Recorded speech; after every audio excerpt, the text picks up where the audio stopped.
একজনের সাথে কথা বলছি, দুজনের সাথে আলাপ করলাম, বললো যে এখান তো 4 ঘন্টা লেগে যাবে।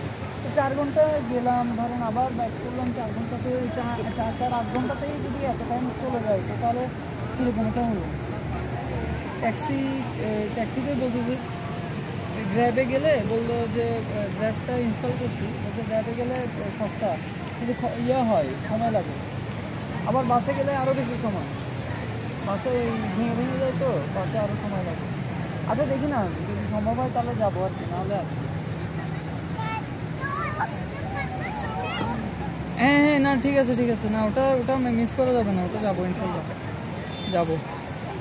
আর এর আগে তো থাইল্যান্ড গেছিলাম, ওই মহবোধা বলছিল থাইল্যান্ড গিয়ে ইয়াতে আর কি ব্যাংকক ঘুরে আসছে আর কি ইনশাল্লাহ। ব্যাংককে তো অনেক কিছু সুন্দর সুন্দর জায়গা, ওই এই লুম্পিনি পার্ক, তারপরে গ্র্যান্ড প্যালেস, তারপরে আরও কিছু জায়গা ঘুরছি, খুবই ভালো লাগছে। কিন্তু মালয়েশিয়াটা আরও সুন্দর, কুয়ালালামপুরটা দেখার মতো, মানে এটা যে এত রিচ, মানে প্লেন থেকে বোঝা যাচ্ছিলো যে এটা কীরকম হবে।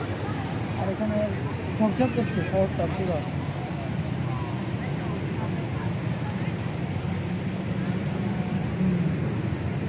ফুকেট ওই দিকে যাই নাই, ফুকেট যাই নাই যে সময় আসলে ছিল না, আর এত গরম, ফ্যামিলি নিয়ে আসো। হ্যাঁ বুঝছি বুঝছি বুঝছি, না ওগুলো ওগুলো আসলে 8-10 দিনের টাইম নিয়ে যাওয়া দরকার ছিল, কিন্তু এত তো আসলে সময় পাবো না। একটা দেশ ঘুরতে গেলেই তো ইয়ে হয়ে যাবে। হ্যাঁ বিশাল বিশাল বিশাল। তবে সিঙ্গাপুরে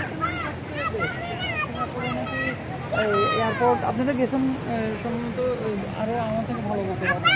ইউটিউবে যা দেখছি সিঙ্গাপুরটা আরও সুন্দর, মালয়েশিয়াটা তো সুন্দর অবশ্যই।